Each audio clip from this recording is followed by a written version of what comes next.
olhos, curve sua cabeça, vamos orar em nome de Jesus.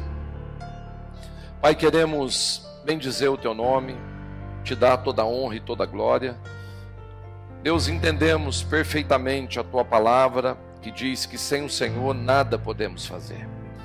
Tem misericórdia de nós, Deus. Não permita que nós caminhemos sozinhos, na nossa vontade, no nosso entendimento, no nosso querer, mas nos dê um coração sempre submisso, quebrantado à vontade do Senhor. Queremos aprender a ouvir, a discernir a voz do Senhor. Queremos ser orientados pelo Espírito de Deus. Por isso te pedimos, Espírito Santo, continua ministrando o nosso coração, falando conosco, que nessa manhã o Senhor possa ter toda a liberdade de falar aquilo que realmente está no coração do Senhor para as nossas vidas. Que nós diminuamos, que o Senhor cresça, que a sua palavra prevaleça acima de todo conhecimento, acima de toda sabedoria humana, que a palavra e a vontade do Senhor, Deus, venha sobre as nossas vidas. Nos submetemos totalmente ao Senhor, certos, Deus, de que o Senhor falará conosco, nos edificando e transformando as nossas vidas, em nome de Jesus. Amém e amém. Queridos, nós estamos vivendo uma fase muito difícil da história da humanidade. Quando a gente olha para tudo que nós temos passado e para aquilo que nos espera para o futuro, isso muitas vezes nos assusta. E durante muitos anos, a maioria das pessoas foi construindo uma mentalidade e hoje você recebe muito treinamento, existem muitos cursos, muitas técnicas para você ser bem-sucedido na vida. Se fala muito sobre você alcançar sucesso, sobre você alcançar alta performance, se fala muito sobre você superar os seus limites, e as pessoas elas estão cada vez mais envolvidas, mergulhadas, inseridas nesse contexto. Na verdade, o ser humano, queridos, ele tem se preparado cada vez mais para ganhar, para vencer, e por conta disso, muitas pessoas elas não conseguem mais lidar com o fracasso, com a dor, com a decepção, com coisas que fazem parte do cotidiano de uma vida normal. É interessante que quando você lê a Bíblia, quando você lê a história da igreja, queridos, a igreja ela foi construída e ela foi edificada debaixo de um alto custo. O evangelho custou a vida de muitas pessoas. Quando a gente olha para a história dos crentes, os cristãos antigos, quando eles eram lançados nas arenas para servirem como divertimento para Nero, quando eles eram queimados vivos, quando eles eram perseguidos, alguns decapitados, outros crucificados, a gente entende que a história da igreja é uma história de mártires, de pessoas que encontraram em Deus um lugar de tanta paz, de tanta alegria, de tanta convicção, que nada poderia roubar a certeza daqueles homens e mulheres a respeito do que eles criam. Eram pessoas fortes e determinadas, pessoas que lidavam com as situações do dia a dia, sem perder de vista quem eles eram e a esperança que eles tinham em Cristo. E ao longo dos anos, nós fomos desconstruindo uma mentalidade de uma igreja perseverante, de uma igreja determinada, de uma igreja, queridos, que enfrenta a dor, que enfrenta o sofrimento com uma expectativa bíblica. E a gente precisa entender, queridos, que a dor faz parte da vida, o sofrimento faz parte da vida, o luto faz parte da vida. A Bíblia diz que há tempo para sorrir, mas também há tempo para chorar. Existem momentos, queridos, que nós vamos realmente precisar de uma graça maior de Deus. E eu me preocupo muito com a maneira que nós temos conduzido a nossa vida. Quando a gente passa por uma pandemia como essa, fica muito claro para a gente como que as pessoas estão equivocadas a respeito de quem elas são e para onde elas estão indo. Parece que nós resumimos todo o nosso futuro a essa terra. E parece que nós não queremos de maneira nenhuma nos desapegarmos daquilo que existe aqui. E as pessoas estão desesperadas, lutando de qualquer maneira para tentar sobreviver a mais uma situação, como que se nós não fôssemos eternos, como que se realmente a nossa vida se resumisse à nossa existência na face da terra. Eu não quero aqui ignorar de maneira nenhuma e nem menosprezar a dor de uma perca, a dor de uma despedida, mas o fato é, queridos, que todos nós passaremos por isso, porque esse é o nosso destino final. Nós nos encontraremos com o nosso Mestre. Agora, a grande preocupação das pessoas, muitas vezes, queridos, é porque elas não estão preparadas para esse momento. Elas não construíram uma mentalidade de que um dia elas estarão lado a lado com Deus. E parece que a ideia de estar com Cristo não nos empolga mais. A ideia de estar ao lado do Senhor não nos empolga mais. Parece que tem outras coisas, outras prioridades que são importantes para nós. E a gente vai vendo isso refletido no dia a dia da humanidade, onde nós corremos atrás de tudo e de todos, e nós não gastamos tempo mais com a palavra de Deus e com a leitura bíblica. Nós não gastamos mais tempo com a oração. Nós não gastamos mais tempo com a família. Nós não gastamos mais tempo com as pessoas. As nossas prioridades estão totalmente invertidas. E se nós realmente quisermos viver vida abundante, nós precisamos retornar a esses lugares, a esses princípios e valores da vida cristã. Quando eu assisti um filme chamado Paulo, eu achei interessante, queridos, que eu vi uma cena que era o Coliseu Romano, onde os cristãos eram comidos pelos leões. E é interessante que na noite antes deles serem comidos pelos leões, eles eram trancados dentro do Coliseu, em uma cela que dava de frente para a grade onde os leões estavam. E eles passavam a noite toda ouvindo os leões rugindo. E a intenção era que com aquele cenário eles pudessem voltar atrás e pudessem negar a sua fé. E eu vi uma mulher com uma criança na mão, e eu vi ela olhando para aquele leão, e ela olhava para a criança, e ela sabia que no outro dia de manhã, aquele leão estaria devorando o seu filho, se ela não negasse a sua fé. E o dia amanhece, e aquela mulher caminha de cabeça erguida para o centro do Coliseu, segurando o seu filho. E aí ela ajoelha no chão, e ela começa a cantar e adorar o nome do Senhor. O que faz uma pessoa entender a dor e passar pela dor dessa maneira? O problema é que ao longo da vida, queridos, nós não lidamos mais com a dor. A dor, ela se tornou secundária, porque a dor faz parte da vida. Mas a gente acrescentou muito sofrimento à nossa dor. Eu não estou aqui nessa manhã pregando uma teologia de que você não tem que sofrer, de que não existe sofrimento. Mas o que eu estou dizendo aqui, queridos, é que você tem que ser pontual na maneira que você lida com a sua vida. E tem muita gente agregando sofrimento à sua vida desnecessário. Tem muita gente chorando por coisa que não precisa chorar. Tem muita gente sofrendo por coisa que não precisa sofrer. Tem muita gente preocupada com coisas que não precisam se preocupar. E esse tipo de sofrimento não tem nada a ver com Cristo. Não tem nada a ver com o Evangelho. Tem pessoas que estão sofrendo, queridos, porque elas estão endividadas. Tem pessoas que estão sofrendo porque elas não têm uma envergadura para se relacionar. Tem pessoas que estão construindo uma estrutura de sofrimento. E esse tipo de sofrimento não traz crescimento. Esse tipo de sofrimento, queridos, ele não está relacionado ao que a Bíblia fala sobre sofrimento. Então eu preciso entender, queridos, quais são os meus comportamentos, qual é o meu estilo de vida, o porquê que eu sofro tanto e não tenho tantos resultados como eu gostaria de ter.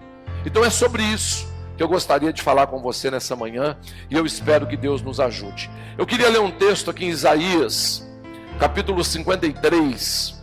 Isaías, capítulo 53, do versículo 4 ao versículo 7. Isaías, capítulo 53, do versículo 4 ao versículo 7.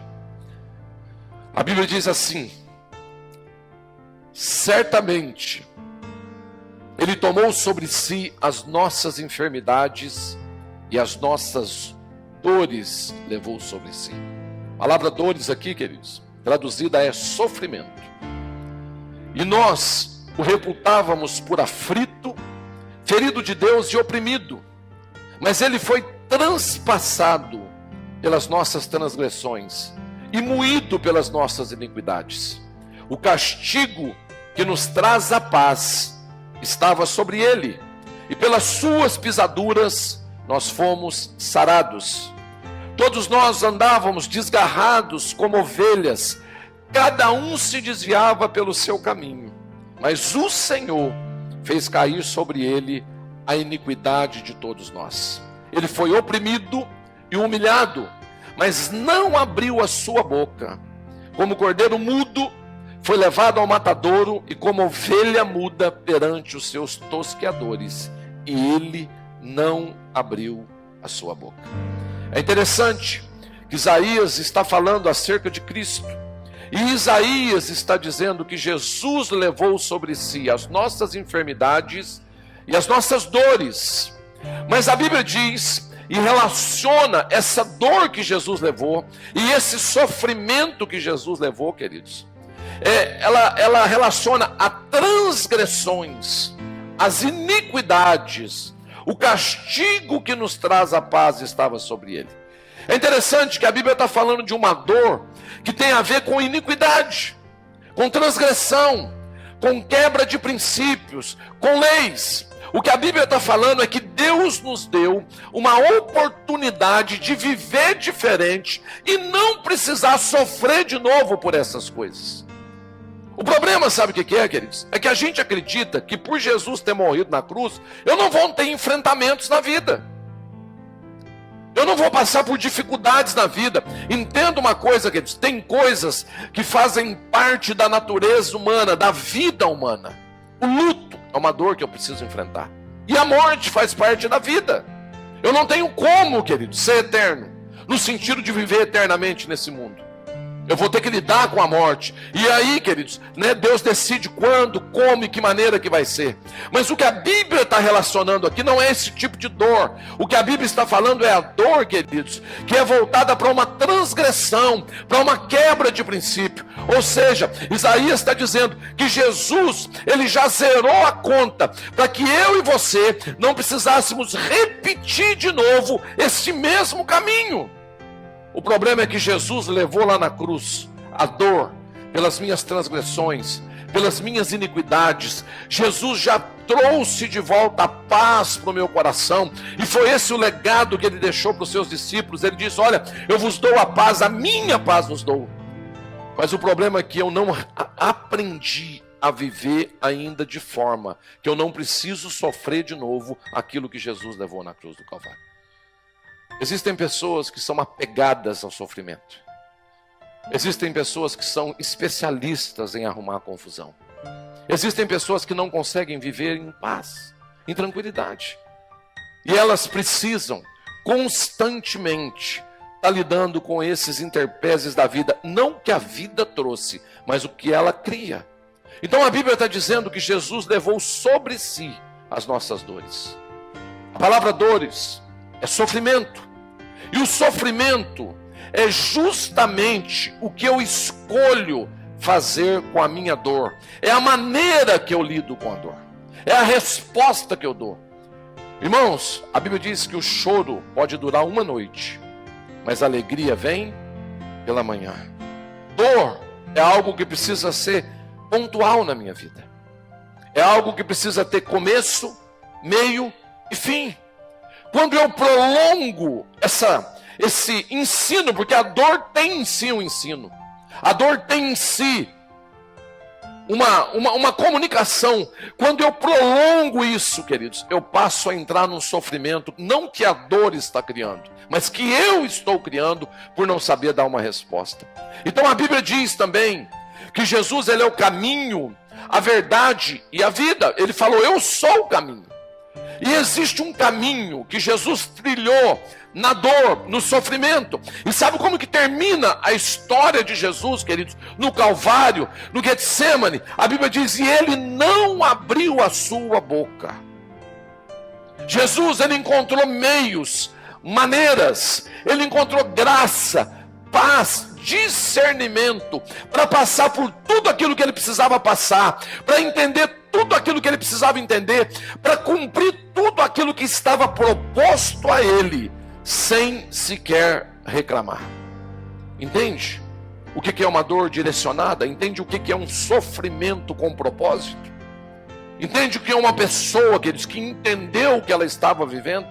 Então existe um caminho na dor, um caminho que foi trilhado por Jesus. A dor tem um ensino, um objetivo. A dor traz consigo uma graça de Deus para que eu possa suportá-la e conquistar os seus resultados.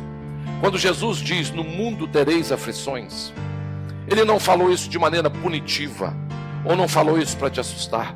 O que Jesus está falando é do seguinte: você vai passar por dificuldades nessa vida, mas todas elas farão de você uma pessoa melhor do que você é. Todas elas te aproximarão mais de mim, mais da minha presença. Você me conhecerá mais, você se relacionará mais comigo, você viverá uma vida totalmente diferente. O problema, queridos, é que eu não entendo a pedagogia do sofrimento e da dor, e aí eu começo a agregar coisas. A Bíblia diz então que Jesus passou pela dor, tomado por um destino que aquela dor apontava. Foi do alto de uma cruz, crucificado, que Jesus olhou para a humanidade e diz: está consumado. Essa dor teve um começo, meio e fim, e o propósito da dor era muito mais sublime do que a dor em si. Quando eu entendo que a vida tem um propósito, quando eu entendo quem eu sou, para onde eu estou indo, do que eu faço parte, eu entendo, queridos, que a dor pontual que eu estou passando, ela é muito menor do que o propósito de Deus para a minha vida.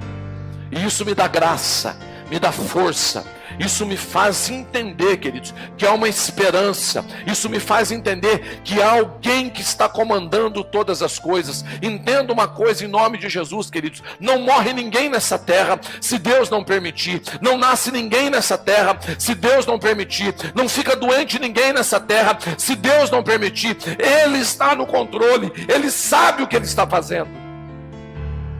Mas quando eu me perco nesse processo, eu entro em desespero, eu entro em pânico, eu não consigo lidar com as circunstâncias.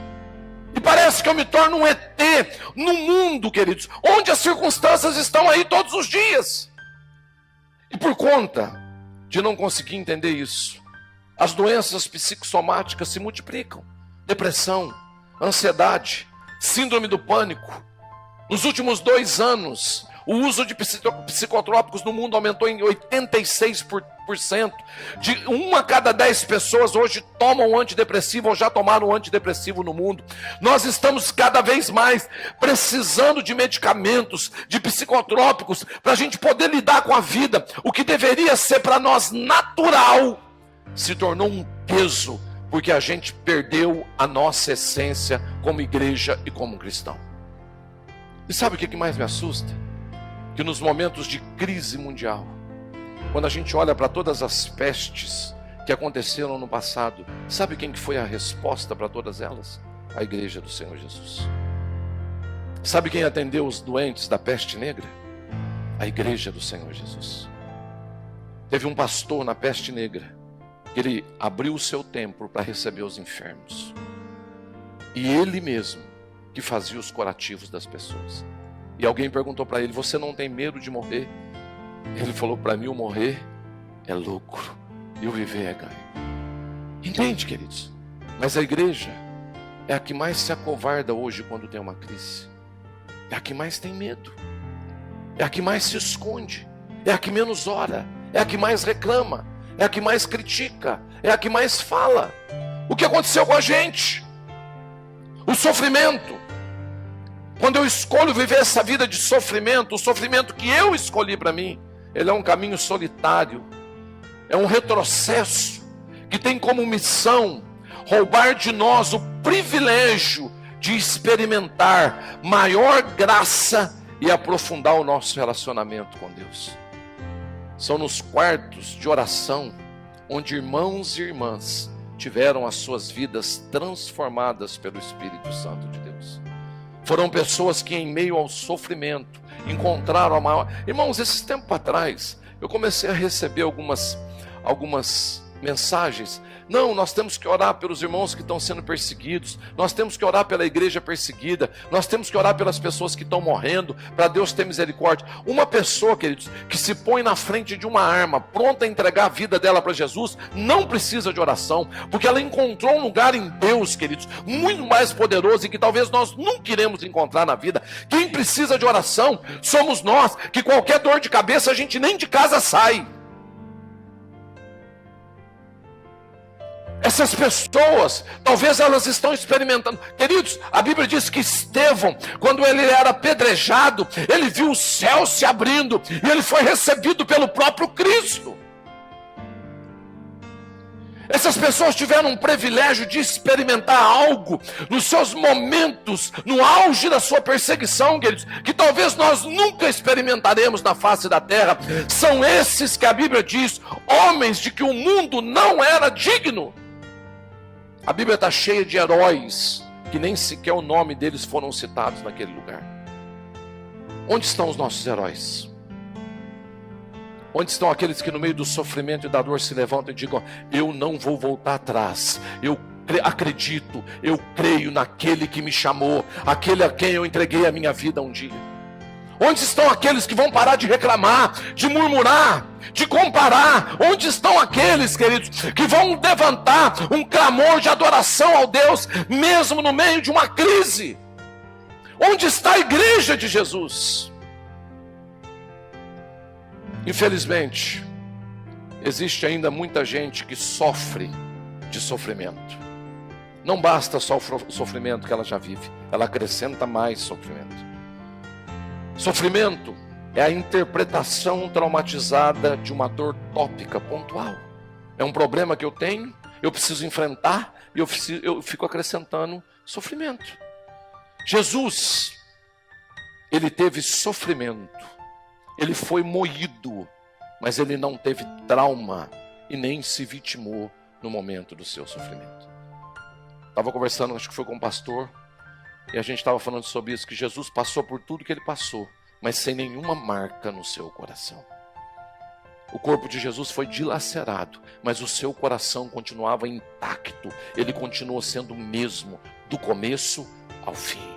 Ele começou amando a igreja e terminou amando a igreja, mesmo os seus agressores. Agora me fala, no que o seu sofrimento está te transformando? Eu conheço muita gente com histórias tristes.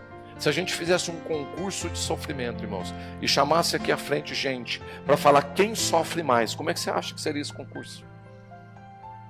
A gente ia ficar abismado com as histórias que a gente ia ouvir. Porque a gente ouve muita história de sofrimento, mas poucas histórias de superação. Alguém que passou por um sofrimento, queridos, mas não trouxe marcas na sua alma e no seu espírito, mas trouxe júbilo, presença de Deus, relacionamento com Deus, crescimento, pessoas que passariam por tudo de novo, se Deus orientasse dessa maneira, porque encontraram um caminho de graça e paz. A maioria das pessoas, elas acrescentam algo à sua dor. Nos pesamos, nos culpamos, nos ferimos, e ainda mais, eu preciso entender que a dor, ela é concreta e objetiva. O sofrimento é subjetivo, ou seja, pertence a você, é uma interpretação sua. O sofrimento é uma escolha diante de uma dor pontual. Uma dor que eu experimento. Irmãos, eu vou te dar um exemplo simples para você entender. Você foi traído por alguém que você amava. E o princípio é, ama, perdoa. E você tem que perdoar justamente os seus ofensores. Que graça há em amar aqueles que te fazem bem. É o que a Bíblia diz. Mas o que eu faço? Além de não perdoar, eu procuro alguém que ainda é ferido com essa pessoa e me ajunto para ficar agregando sofrimento. Não, ele me machucou mesmo, ele me feriu mesmo, ele não podia ter feito isso comigo. E eu vou sofrendo, e eu vou sofrendo, e eu vou sofrendo, e eu vou sofrendo. Quando eu poderia simplesmente dizer, irmão, eu quero te perdoar em nome de Jesus. Segue a sua vida que eu vou seguir a minha. Mas eu fico agregando sofrimento, irmãos. Crente não faz fofoca, crente faz compartilhoca. Nós vamos reunir só para compartilhar. E aí começam as reuniões de compartilhoca. Entende, queridos? É a briga dentro de casa. De um ofender o outro. Dura uma semana. De bico para lá, ninguém conversa com ninguém, ninguém fala com ninguém. É o ministro do louvor que não conversa com outro ministro porque o cara não tocou no tom que ele gostaria. E por aí vai. E a vida está cheia disso. E a gente vai agregando sofrimento, sofrimento, sofrimento, sofrimento. E chega uma hora que você não aguenta nem levantar da cama, porque você é a sofrência em pessoa. Ao invés de você ouvir um conselho que a Bíblia diz, ela diz: não se ponha o sol sobre a sua ira. Resolva, perdoe, libere, diga, caminhe. Louvado seja Deus pela sua vida. Se nós não podemos caminhar junto, queridos, eu não quero te prejudicar, eu quero te amar, eu quero te abençoar, eu quero te liberar. Caminhe. Mas se eu faço questão de ficar falando mal, de me juntar para fazer fofoca, eu faço questão, queridos, de ficar na maledicência, e aí eu vou pecando e acumulando pecado, e daqui a pouco eu estou mergulhado numa depressão, numa síndrome do pânico. Eu falo: meu Deus, por que isso está acontecendo comigo? Quer que Deus te dê a lista? O céu vai ser uma surpresa. Sabe por quê? Porque nós vamos chegar lá como vítima da nossa história, e Deus vai te falar: já que você tem a eternidade, eu vou passar um filminho para você assistir da sua vida. Vai chegar uma hora que você vai falar para Deus: pode parar que eu já entendi. Irmão, sai desse papel de vitimização em nome de Jesus e começa a ser um cristão de verdade. Começa a entender que nós somos a igreja de Jesus na face da terra. Nós somos a esperança para esse mundo que não tem esperança. Nós somos o sal da terra, a luz do mundo. Jesus falou quase que num clamor e desespero. Ele falou: olha, se vocês que são luz se tornarem em trevas, quão profundas serão as trevas. Irmãos, tem crente que não pode pegar numa fila de banco, que as pessoas dizem: o mundo está perdido. Ele fala: está perdido mesmo. O mundo não tem esperança, não tem esperança mesmo. Irmãos, se o mundo não tem esperança, o que você está fazendo aqui na igreja? Nós vemos todo domingo para declarar que existe uma esperança para esse mundo. E essa esperança chama-se Jesus Cristo. Mas a gente insiste em viver na sofrência. Há muita gente viciada em sofrimentos subjetivos, que, não importando o pretexto da dor, serão usados pelo indivíduo como artifício para experimentar um sofrimento ainda pior. E ao invés da pessoa puxar para cima, ela puxa mais para baixo. Você já tentou ajudar alguém que não quer sair daquela situação? Irmão, a vida não está tão ruim assim não. Não está? Vem viver onde eu estou vivendo. Irmão, olha as coisas boas. Que coisa boa! E eu já saio. Quer morrer? Deus abençoe.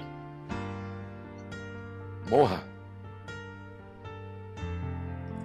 Existem pessoas sofrendo de sofrimento. Escute, a ciência diz que 90% dos seus problemas não são reais, só existem na sua cabeça. Isso é ciência. Isso quer dizer, queridos, que nós somos viciados em arrumar problema aonde não tem. Você conhece alguém, irmãos, que acorda e fala assim, quando está tudo quieto, ela fala assim: está tudo muito quieto. Alguma coisa vai acontecer. Eu tenho certeza, está muito estranho. Quando o filho fica quieto dentro de casa, o que aconteceu com esse menino? Quieto desse jeito, está aprontando, pode ir atrás.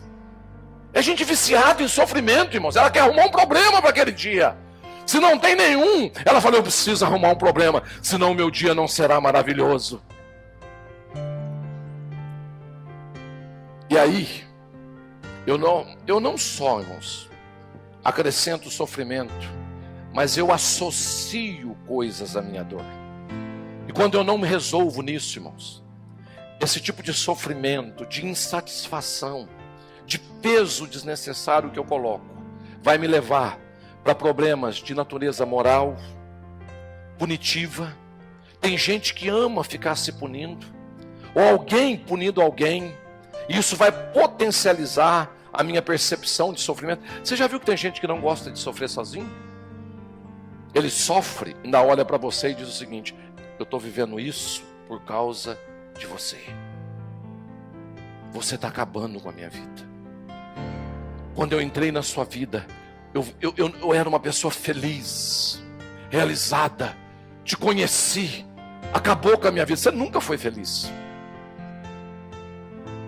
Eu era realizado, olha o que a minha vida virou. E aí ela fica punitiva. Irmãos, tem gente que inconscientemente está vivendo isso. Ela transforma o ambiente onde ela vive, irmãos, num lugar de punição. Ali é uma senzala, onde todo mundo que entra tem que pagar um preço. Você conhece algum cristão, queridos, que olha para os outros e diz assim: olha, tá vendo? Foi mexer com Deus, aí o que Deus fez com ele. Tá vendo? Brincou com o evangelho, olha aí o que o evangelho fez com ele. Irmãos, deixa eu te falar uma coisa. Deus não pune ninguém. As pessoas são punidas pelos seus próprios pecados. A Bíblia diz que Deus é amor. O que as pessoas colhem é exatamente o que ela semeou. Porque é fácil transferir o pecado da pessoa para Deus e dizer: Deus pesou a mão. Não, Deus não pesou a mão não, irmãos. Quem pesou a mão nela foi ela mesma. As pessoas estão transferindo para Deus, criando uma imagem de Deus totalmente deturpada. Durante muito tempo, as pessoas tinham mais medo de Deus do que temor a Deus. E você, queridos, conhecendo a natureza de Deus, você não tem medo de Deus, você tem temor pela presença de Deus. Então o sofrimento acaba sendo ampliado. E pior, outros valores punitivos são agregados. A dor na alma, o remorso, a culpa, ou até coisas que a pessoa cria na cabeça nela. E uma prática que não tem nada a ver com a dor em si. Ou seja, a pessoa fica dificultando o diagnóstico e retardando a cura. Então tem gente que você chega para ela. Eu cheguei, irmãos. Estava atendendo uma mulher, eu estava pregando numa igreja, e no final do culto uma mulher chegou para mim e falou o seguinte: pastor, amanhã o senhor precisa conversar comigo. Eu tenho tanto problema na minha vida, mas tanto problema, que se o senhor não me ajudar, eu vou morrer. Eu chamei a pastora da igreja e falei: pastora, essa irmã precisa conversar com a gente, que ela está a ponto de morrer. Vamos bater um papo com ela amanhã? E cheguei, irmão, sentei na mesa, e ela toda apavorada e desesperada. Eu falei: irmã, nós temos 1h30 de aconselhamento. Nós precisamos ser objetivos aqui, então me pontua 2 ou 3 coisas para a gente realmente tratar e você sair daqui um pouco melhor. E eu acredito que a partir daí, né, você vai desenvolvendo outras coisas. E ela olhou para mim e falou assim: pastor, você não está entendendo. Eu falei: tá, o que eu não entendi? Você não está entendendo o meu problema. Eu falei: qual que é o seu problema? Eu quero entender. Pastor, o senhor não está entendendo. Eu falei: então me fala para me entender. Pastor, eu tenho tanto problema, mas tanto, eu não sei falar um. Eu falei: entendi. Então você quer que a gente trate de um problema que você não sabe falar qual que é. E você tem alguma ideia de como a gente vai fazer isso? Ela falou: pastor, pois é, essa é a minha situação. Eu pensei um pouco, olhei para ela e falei assim: eu já descobri qual que é o seu problema. Eu falei: qual? Eu falei: você é viciado em problema que não existe. Irmãos, que problema é esse que não tem nome? Que insatisfação é essa que você vive que não tem nome? E quando alguém te encantou num canto, fala: então tá, o que está acontecendo? Não sei. Eu só sei que não está bem. Que insatisfação é essa, queridos? Que você não tem nome. Irmãos, se o seu problema não tem nome, você não precisa de oração. Você precisa de um outro tipo de profissional. Você já está partindo para um surto. A gente precisa realmente, queridos, discernir o que tem acontecido com a gente. E aí, essas pessoas não conseguem se apropriar do que Jesus conquistou na cruz. E pior, elas desprezam a pedagogia do sofrimento. Escute uma coisa: para cada situação que Deus te permitir passar na vida, Ele vai te levar para um lugar melhor do que você está. Deus não faz nada por acaso. Deus não está perdido na história da humanidade. Deus sabe muito bem o que Ele quer, como Ele quer, onde Ele quer. Deus te conhece desde o seu nascimento. Queridos, e quando você começa a enfrentar resistências na sua vida, isso é um sinal claro de Deus, que há uma liberação de Deus sobre a sua vida. E essa é a hora de você parar, de você responder. Mas quando eu pego esses momentos e entro em crises pessoais e vou agregando sofrimento, eu não consigo entender o processo, eu não passo pelo processo, e com isso eu desprezo a oportunidade de crescer na minha vida. E aí sabe o que vai acontecer, queridos? Eu vou ter que passar por outra situação para crescer. E aí eu não dou resposta de novo, eu vou passar por outra. E aí eu não dou resposta de novo, e eu vou passar por outra. E a minha vida vira esse ciclo de reprovação. É o que a gente chama de derrota, uma vida cíclica de reprovação. É alguém que não consegue sair desse lugar. Não conseguem parar e dizer, não, Deus, faz em mim aquilo que o Senhor quer fazer, me prepara para o que o Senhor quer preparar. Nós precisamos nos levantar, queridos. Eu acho interessante uma história, a história de Davi.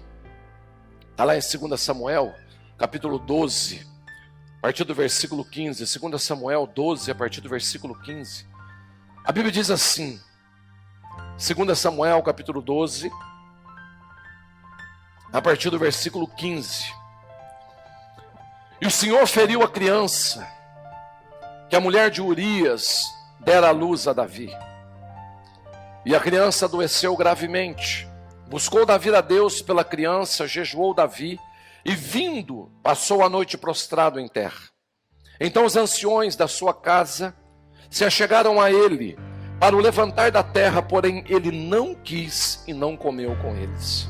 Ao 7º dia morreu a criança, e temiam os servos de Davi informá-lo de que a criança era morta, porque diziam, eis que estando a criança ainda viva, lhe falávamos, porém não dava ouvidos à nossa voz.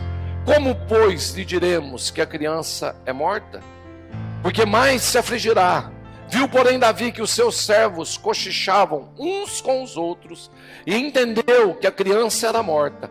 Pelo que disse aos seus servos, é morta a criança? Eles responderam, morreu. Então Davi se levantou da terra, lavou-se, ungiu-se, mudou de vestes, entrou na casa do Senhor e o adorou. Depois veio para sua casa, pediu pão, puseram-no diante dele e ele comeu. E disse-lhe os seus servos, que é isso que fizestes? Pela criança viva jejuastes e chorastes.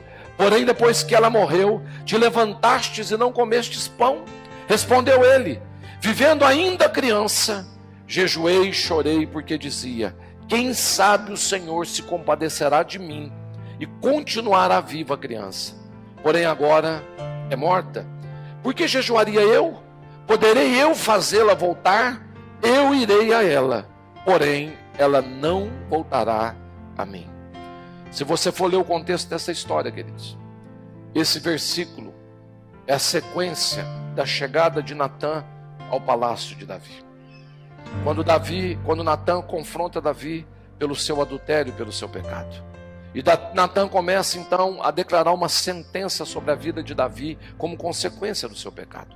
Davi havia adulterado, matado o marido daquela mulher, e agora Natã então vem e denuncia o pecado de Davi, levanta, e na sequência então, Deus diz para Davi, olha, você não morrerá, mas o seu filho vai morrer. E a Bíblia diz então que Deus, o Senhor, feriu a criança. E Davi agora, queridos, olha para tudo aquilo, sabe que o que ele está acontecendo e vivendo é consequência do seu pecado, mas Davi se coloca diante de Deus 7 dias orando e jejuando, não comeu nada, não bebeu nada. Mas de repente chega a notícia para Davi que a criança havia morrido. Então Davi se levanta, se lava, entra no templo, adora ao Senhor. Davi não ficou ferido e machucado, porque ele entende que aquilo ali que ele estava vivendo era consequência do seu pecado, não era culpa de Deus, era um resultado de uma decisão que ele tinha tomado. E aí alguém chega para Davi e questiona, dizendo, olha, quando o menino ainda estava vivo, você orou e jejuou e fez um monte de coisa, mas agora morreu, e você levanta e come? E Davi olha para ele e diz, olha, enquanto ele estava vivo, havia uma possibilidade de Deus ter misericórdia de mim. Mas agora que ele morreu, eu entendo que acabou. E sabe o que Davi fala? Eu tenho convicção que eu irei a ele, mas ele não virá a mim. Davi estava dizendo, Deus não vai ressuscitar o meu filho. Irmãos, o que tem de gente orando para que Deus ressuscite aquilo que Deus quer manter morto não é brincadeira. O que tem de gente lutando com Deus, não aceitando a vontade de Deus para a sua vida não é brincadeira. O que tem de gente lidando com consequências dos seus pecados e tentando culpar Deus não é brincadeira. O que tem de gente ferida com o outro, enquanto na verdade foi ele que não deu conta de lidar com a vida, não é brincadeira. O que tem de gente vitimando. Irmãos, Davi sentiu dor pela morte do filho? Lógico.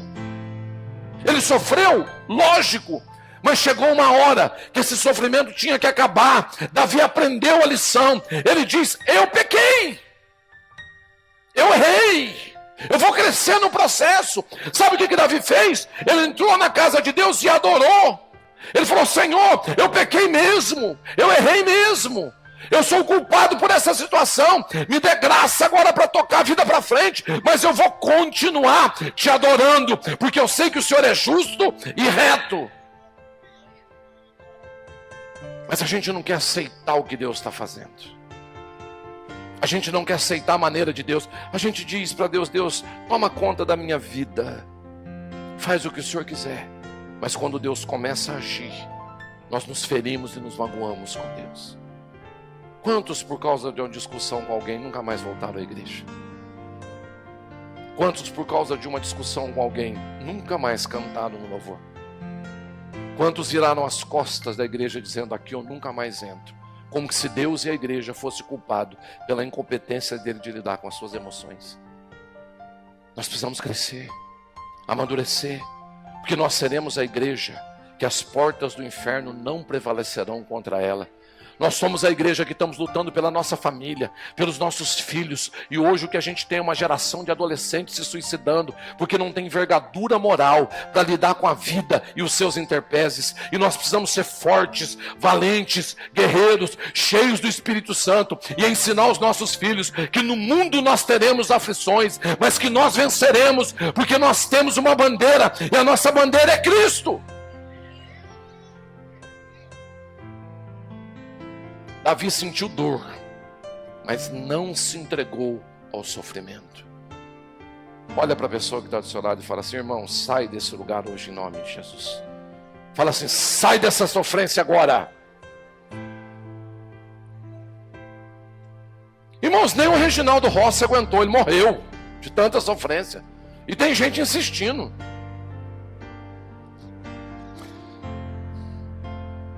Infelizmente, existem algumas pessoas que desenvolveram todos os argumentos para fazer com que está mal ainda piore ainda mais. Aquilo que elas já sentem não é o suficiente forte para fazer o que é preciso para resolver a situação. Sabe o que é esse sofrimento? Objetiva na minha e na sua vida, queridos? Nos roubar a paz que Jesus prometeu. Jesus falou: eu vos dou a paz, não vos la dou como o mundo dá. Não tem nada a ver com o temporal, é atemporal. É fora desse plano, dessa realidade. É alguém que está no meio de uma tempestade. Os discípulos estão desesperados, doidos, perdidos. E homens acostumados a pescar, a maioria dos discípulos eram pescadores. E agora eles estavam no meio do mar, aflitos, desesperados com uma tempestade. Imagina a tempestade. E Jesus estava dormindo. Dormindo a tal ponto que ele não se acordou com a tempestade. E aqueles homens entram em desespero e chamam Jesus e falam: Jesus, você não está vendo? Nós estamos morrendo. Jesus falou: vocês estão, eu não estou, eu estou bem. Porque tem gente, irmãos, que você vai atender que parece que está morrendo. E aí Jesus olha para eles e diz: homens de pouca fé. O que é fé? Fé é a certeza das coisas que não se vê, é atemporal, mas que se espera. Quando eu perco a minha esperança, eu perco a minha capacidade de lidar com os conflitos. Quando eu esqueço quem eu sou, para onde eu estou indo, a quem eu sirvo, para quem eu entreguei a minha vida, eu me torno vítima das circunstâncias. A Bíblia diz que o justo viverá pela fé. Sabe qual que era a fé de Jesus? Morrer naquela cruz. Ele nasceu para isso. Jesus tinha convicção que ele não morreria afogado, por isso ele podia dormir em meio a uma tempestade. Sabe por que você está apavorado? Porque você perdeu a sua esperança em Cristo, a sua esperança na glória, a sua esperança que a Bíblia diz que aquele que teme ao Senhor não experimentará a morte. A sua esperança de estar lado a lado com o seu mestre. Nós perdemos essa esperança, querido. E quando a gente perde tudo isso, o que nós temos é só o que está à nossa volta. É um sofrimento terrível. deixar com que aquilo que é infinitamente menor que o Espírito Santo que habita em nós, assuma o controle da nossa vida a ponto de nos encarcerar. Quantos estão sendo tomados pelo pânico, pelo desespero? Quantos estão com medo do que há por vir? Irmão, seja o que vier, Ele é o mesmo ontem, hoje e será eternamente. O mesmo Deus que te sustentou todos os dias da sua vida, continuará te sustentando. O mesmo Deus que te guardou todos os dias da sua vida, continuará te guardando. E eu não estou falando aqui, irmãos, de você ser uma pessoa doida, varrida, totalmente inconsequente e irresponsável. Eu estou falando aqui para pessoas maduras nessa manhã. Pessoas responsáveis, pessoas que se cuidam, que se protegem. Eu estou falando aqui de homens e mulheres de Deus que sabem que apesar de todos os seus cuidados, a sua vida não pertence a você e nem a esse mundo. Ela pertence a Cristo. Eu estou falando de alguém que entregou a sua vida para Jesus e que espera a volta de Jesus. Eu estou falando de alguém que não tem mais expectativa nenhuma nesse mundo. Alguém que vive cada dia como se fosse o último, na esperança que estaremos um dia lado a lado com Cristo. Tem pessoas presas há tempos nessas situações, sofrendo de sofrimento e não de coisas concretas. A Bíblia fala do terror noturno, da mortandade que assola ao meio-dia. Nós estamos sendo aterrorizados por esses espíritos. O medo, o pânico tem tomado conta das pessoas. Mas eu quero nesse domingo dizer para você: saia desse culto em paz no seu coração. Resolva a sua vida diante de Cristo hoje. Diga: Senhor, me perdoa, porque eu tenho acrescentado sofrimento desnecessário à minha vida. Seja mais leve, mais tranquilo. Caminhe mais na presença de Deus. Gaste mais tempo orando e lendo a Bíblia do que se preocupando com o que vai acontecer. Gaste mais tempo planejando quanto tempo você vai gastar na presença de Deus do que qual estratégia você vai desenvolver para cuidar da sua vida daqui para frente. Nós servimos a um Cristo. Essa igreja tem um dono, chama-se Jesus Cristo de Nazaré. Se coloque de pé, eu quero orar com você nessa manhã.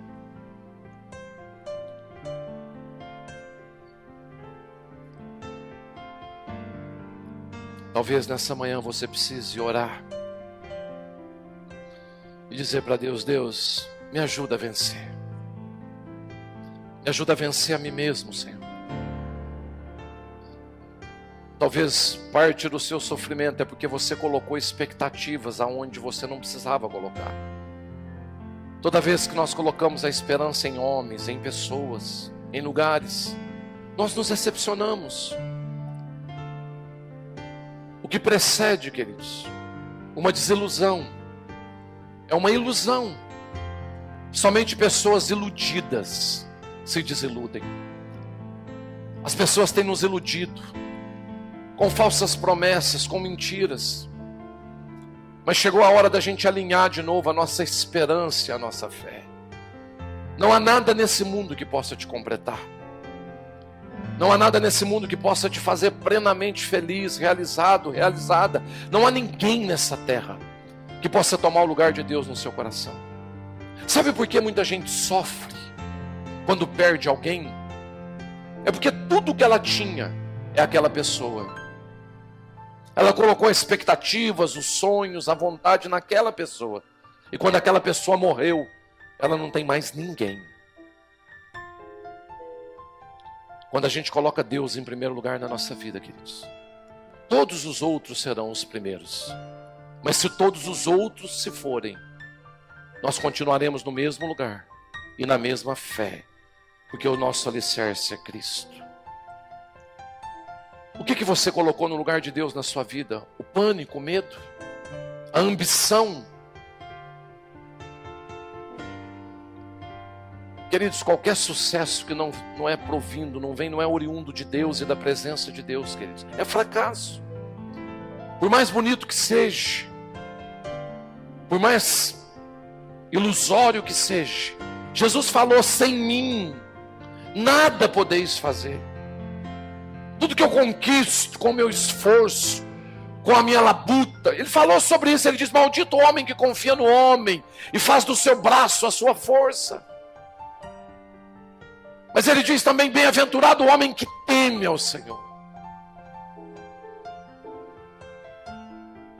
O que você colocou no seu coração que te custou a presença de Deus? O que você idealizou? Quem move a sua vida, queridos? Às vezes você está iludido com os filmes de sessão da tarde que você assiste, com essas propagandas de outdoor, das mulheres que estão por aí, da sensualidade que está tomando o mundo. Talvez você está achando que o seu casamento vai ser esse ambiente. Não é, queridos. O seu casamento tem que ser um ambiente da presença de Deus. O que vai mudar a sua vida, queridos, não é a roupa que alguém está vestindo, mas é a presença de Deus.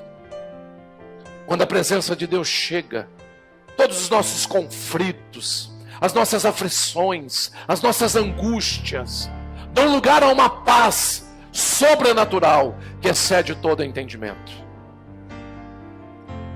Que nessa manhã o príncipe da paz, o maravilhoso conselheiro, o Deus forte, o Pai da eternidade, possa habitar o seu coração.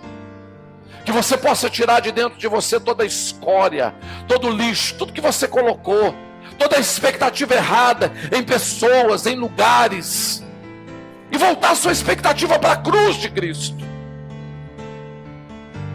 Que você possa se levantar desse banco, desse culto, disposta a enfrentar a vida como ela tem que ser enfrentada.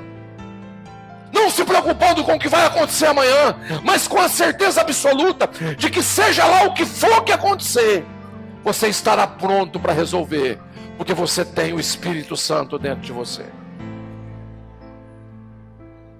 Ore agora, fale com Deus.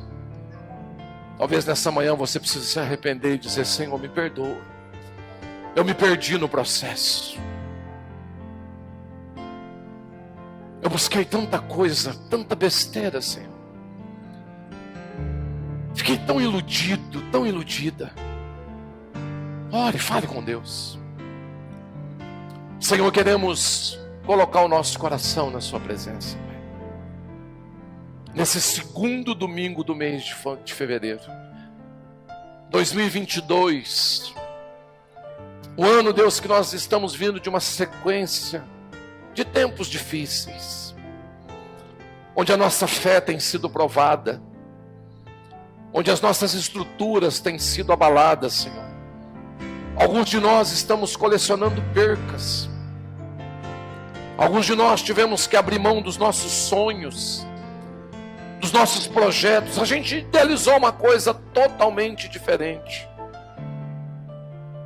Te pedimos uma graça sobrenatural para lidar com isso tudo, meu Pai. Mas te pedimos também, Senhor, um coração voltado para o Senhor. Nos perdemos nesse processo todo, Senhor. Nos afastamos das fontes, da fonte de vida, e fomos cavar cisternas rotas que não retêm as águas. E você tentar, Deus, cavar uma cisterna que não retém água é um trabalho exaustivo, porque de repente ela aparece um pouquinho de água e você se anima, mas não segura. E você começa o trabalho todo de novo, e todo de novo, e todo de novo. Nos ajuda como igreja e como corpo de Cristo, Senhor. Ser sal. O sal dá o equilíbrio. O sal torna tolerável aquilo que é intolerável. O sal torna comível aquilo que não é comível. Nos ajuda a ser luz, a ver perspectivas, a ver possibilidades. Nos ajuda a ser pessoas, Deus, positivas na vida. Pessoas que estão caminhando na direção, Senhor, de um crescimento, de um amadurecimento. Pessoas que não se conformam com esse mundo e nem com aquilo que está sendo desenhado, Senhor. As pessoas estão tentando desenhar uma vida para que a gente vive e se encaixe nela. Deus, eu não quero fazer parte disso. Eu não quero ser bem-sucedido, baseado na ideia de ser bem-sucedido nesse mundo. Eu não acredito, Senhor, que ter muito dinheiro, carro, casas, fará de mim uma pessoa melhor.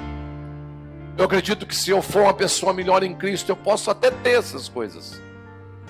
Mas não essas coisas fará de mim uma pessoa melhor. Somente o Senhor pode fazer de mim uma pessoa melhor. Eu não quero inverter os valores, Senhor. Eu quero buscar em primeiro lugar o reino de Deus, porque eu creio que as demais coisas serão acrescentadas, como o Senhor sempre acrescentou. Até aqui o Senhor foi fiel e será fiel. Davi diz: já fui moço, e hoje sou velho, e eu nunca vi um justo mendigar o pão. Senhor, nos enche da sua justiça. Nos enche da sua justiça. Nós somos injustos demais. Injustos com a gente mesmo. Injustos com as pessoas, com a vida. Nós cobramos demasiadamente, Senhor. Nós apontamos o dedo demasiadamente. Nós somos injustos. Nós falamos precipitadamente. Nós pecamos quando julgamos, quando desesperamos. Nos ajuda a ser justos, Pai. Nos ajuda a exercer justiça nos nossos relacionamentos. Pai, que ninguém que se aproxime de nós, Senhor, saia da mesma maneira. Mas que a gente sempre tenha uma palavra de bênção. Que a gente sempre tenha um pão para o aflito, para o necessitado. Que a gente sempre tenha uma oração. Que a gente sempre tenha um louvor, um cântico, uma adoração. Que a gente sempre tenha uma palavra de ânimo para entregar para alguém. Mesmo nos piores momentos da nossa vida, Senhor. Que nunca falte nos nossos lábios uma palavra de louvor e adoração ao seu nome. Que haja um cântico na minha alma. Que nos momentos mais difíceis a minha alma possa cantar: grandioso és tu, Senhor. Acima de todas as coisas, grandioso é o Senhor. Quão grande é a sua bondade e a tua fidelidade, Senhor. Nós te exaltamos e te adoramos nessa manhã, Pai. Bendito seja o teu nome. Louvado seja o nome do Senhor. Você pode aplaudir o Senhor nessa manhã, queridos?